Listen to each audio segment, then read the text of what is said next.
Good Friday night, everyone. Welcome back. We've got some cloudy skies tonight in store for us.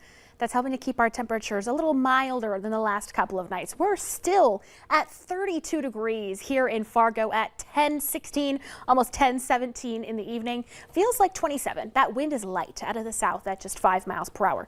28 in Moorhead and in Grand Forks, 24. Mostly cloudy, feels like 18. Wind out of the south-southeast at 5 miles per hour.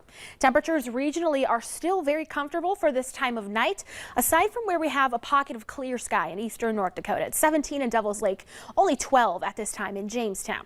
Visibility, also where we have those pockets of clearing, has started to diminish due to some fog development. Visibility in Jamestown only at a quarter of a mile right now, half a mile visibility out in Bismarck. I do anticipate this fog to stick around through tonight.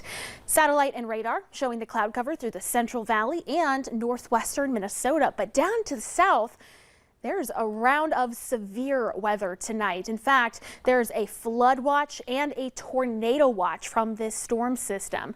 This area, including Memphis, down almost to Atlanta, in a level 3 out of 5 risk for severe weather tonight. In fact, parts of Mississippi this afternoon, saw some deadly tornadoes roll through. So some devastation coming out from the south tonight.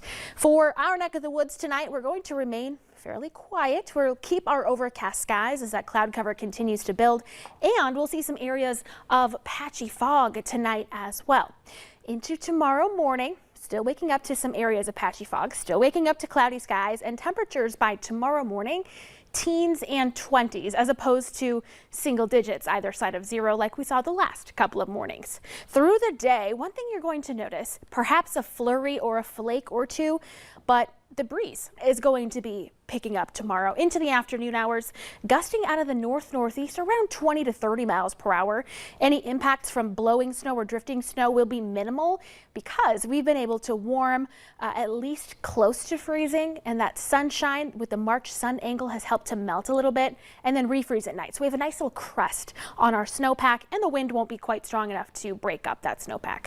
Temperatures tomorrow peaking in the 20s and 30s yet again. Here's a snapshot of what you can expect right around that 3 o'clock hour. A little cooler out west in eastern North Dakota with 20 by the 3 o'clock hour in Langdon, 22 in Harvey, 29 in Fargo and in Wahpeton, 31 Detroit Lakes, 34 Bemidji, 38 in Wadena. Let's take a look at your planning forecast. We'll remain in the 20s through much of the weekend. Then we do have signals of a warm up, and by warm up I mean upper 20s to some low 30s, not a substantial warm up.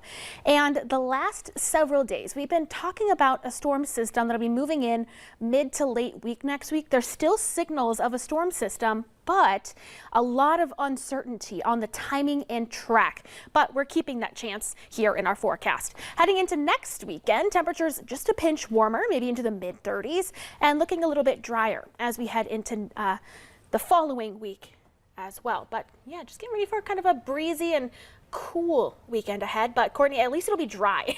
Yeah. Not nearly as eventful, let's say, in the weather department as the last however many weekends it's been. I know. What excuse am I going to use to stay home? And I'm tired. I want to hang out with my cat. That's my excuse. That's a good one. I'll steal that. Thanks, Summer.